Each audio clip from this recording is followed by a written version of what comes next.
Hello friends, academy 24 में आप लोग का स्वागत है दोस्तों हम लोग इस क्लास में सुपर टेट की तैयारी कर रहे हैं, जो कि हम लोग शिक्षण कौशल से तैयारी कर रहे हैं।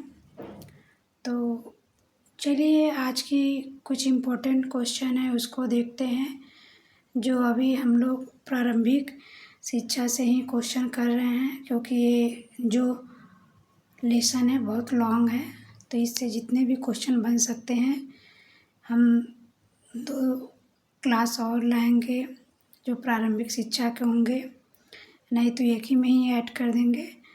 तो चलिए क्लास को स्टार्ट कर देते हैं और देखते हैं आज के क्वेश्चन।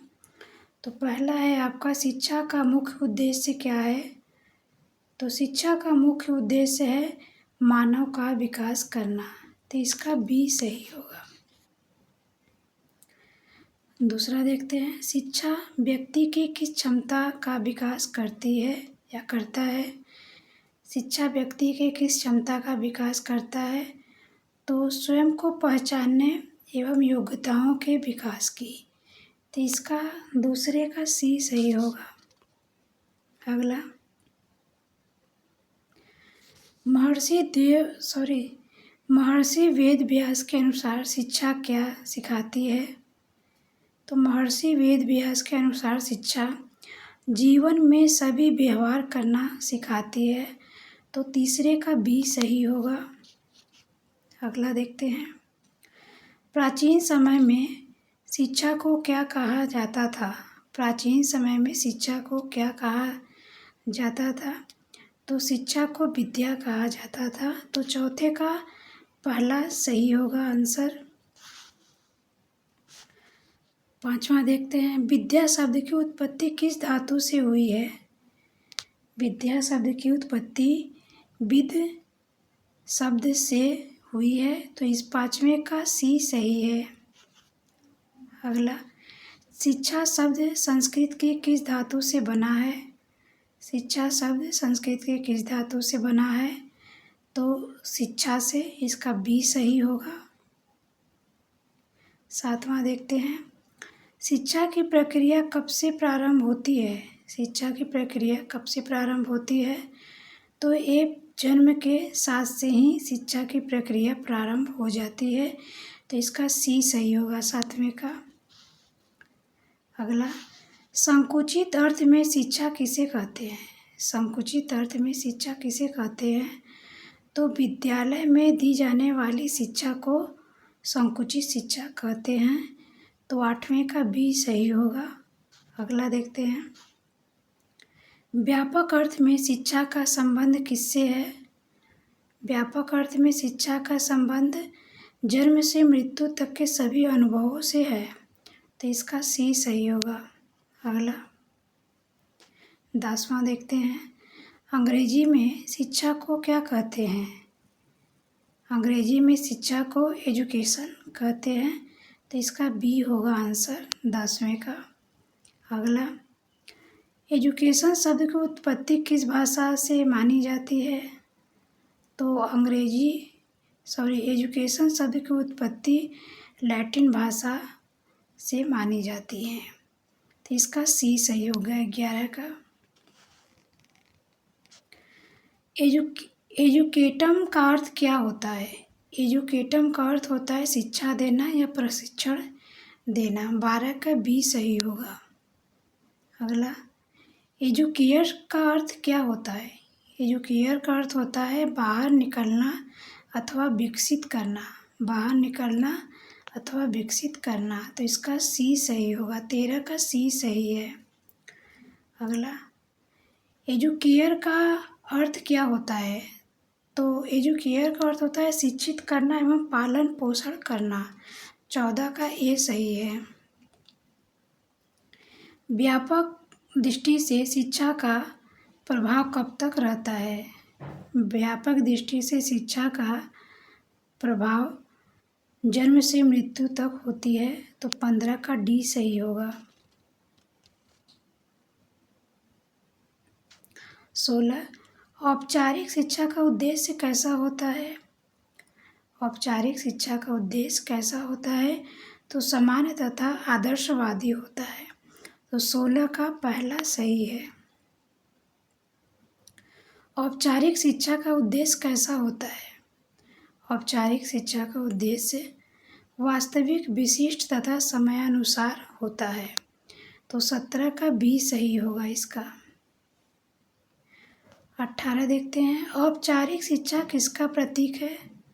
औपचारिक शिक्षा किसका प्रतीक है? तो सामाजिक जीवन की आकांक्षाओं, मान्यताओं एवं आदर्शों का प्रतीक है। तो 18 का बी सही होगा। अगला, अनौपचारिक शिक्षा का उद्देश्य क्या है? अनौपचारिक शिक्षा का उद्देश्य क्या है? तो व्यक्ति की आवश्यकताओं एवं समस्याओं का समाधान करना। तो 19 का सी सही होगा। 20 देखते हैं, औपचारिक शिक्षा का क्षेत्र कैसा होता है? औपचारिक शिक्षा का क्षेत्र व्यापक, नियंत्रित एवं क्रमिक होता है। तो 20 का बी सही है। अनौपचारिक शिक्षा का क्षेत्र कैसा होता है? अनौपचारिक शिक्षा का क्षेत्र कैसा होता है? तो सीमित होता है। तो 21 का सी सही होगा। अगला, औपचारिक शिक्षा औपचारिक शिक्षा किस जीवन की तैयारी कराती है? तो वर्तमान, अतीत तथा भावी जीवन की तैयारी कराती है। 22 का सी सही होगा उत्तर। अगला, अनौपचारिक शिक्षा अधिक बल किस पर देती है? तो अनौपचारिक शिक्षा वर्तमान पर अधिक बल देती है। 23 का बी सही होगा। अगला, 24, अनौपचारिक शिक्षा का पाठ्यक्रम किस उद्देश्य से होता है? अनौपचारिक शिक्षा का पाठ्यक्रम किस उद्देश्य से होता है? तो सीमित तथा सामाजिक वातावरण हेतु होता है। 24 का सी सही है। अगला, शिक्षा की सीमित का विस्तार करने का एक महत्वपूर्ण साधन कौन सा है? शिक्षा की सीमित विस्तार करने का एक महत्वपूर्ण साधन क्या है? दुरुस्त शिक्षा है। तो 25 का बी सही होगा। 26 देखते हैं, दुरुस्त शिक्षा कैसी शिक्षा की व्यवस्था है? दुरुस्त शिक्षा कैसी शिक्षा व्यवस्था है? तो बहुआमी शिक्षा व्यवस्था है दुरुस्त शिक्षा। 26 का बी सही होगा। 27 देखते हैं, दुरुस्त शिक्षा का एक अन्य नाम क्या है? तो ये मुक्त अधिगम पात्राचार शिक्षा भी कहते हैं दुरुस्त शिक्षा को। तो 27 का ए सही है। 28 देखते हैं, दुरुस्त शिक्षा में अध्ययन कहाँ किया जा सकता है? दुरुस्त शिक्षा में अध्ययन परिसर से बाहर भी किया जा सकता है। तो 28 का सी है। दुरुस्त शिक्षा पारंपरिक शिक्षा की तुलना में किसे प्राथमिकता देती है? 29 का देखिए, तो नए एवं लचीले मानकों को। तो इसका बी सही है 29 का। अगला देखते हैं, 30 देखते हैं, दुरुस्त शिक्षा का प्रमुख गुण क्या है? दुरुस्त शिक्षा का प्रमुख गुण क्या है? तो प्रवेश में सरलता इसका दुरुस्त शिक्षा का प्रमुख गुण है। तो 30 का पहला सही है। अगला देखते हैं, दुरुस्त शिक्षा किस युग की आवश्यकताओं की पूर्ति में सहायक है? तो 31 का होगा सी, आधुनिक में। इसका सी सही है। अगला, दुरुस्त शिक्षा विद्यार्थी में किसका विकास करती है? दुरुस्त शिक्षा विद्यार्थियों में किसका विकास करती है? तो समान प्रत्यय की विकास करती है। तो 32 का पहला सही होगा। दुरुस्त शिक्षा विशेष रूप से किनके लिए उपयोगी है? तो सेवारत व्यक्तियों के लिए उपयोगी है। 33 का सी सही है। दुरुस्त शिक्षा किसका दुरुपयोग करता है? दुरुस्त शिक्षा समय तथा गति का दुरुपयोग करता है। 34 का बी सही है। अगला देखते हैं। भारत में प्रचलित प्राचीन शिक्षा व्यवस्था क्या कहलाती है? तो गुरुकुल वैदिक शिक्षा कहलाती है। तो 35 का सी सही है। अगला, वैदिक शिक्षा पर विचार किसने व्यक्त किया? तो वैदिक शिक्षा पर विचार अल्तेकर ने किया। तो 36 का सी सही है। वैदिक शिक्षा का प्रमुख उद्देश्य क्या है? तो वैदिक शिक्षा का प्रमुख उद्देश्य मोक्ष प्राप्त करना है। 37 का बी सही है। वैदिक शिक्षा से किसका संतुलित विकास होता है? तो शारीरिक, मानसिक एवं चारित्रिक विकास होता है। तो 38 का सी सही है। अगला देखते हैं। निम्न में से कौन वैदिक शिक्षा का उद्देश्य है? तो संस्कृत का संरक्षण।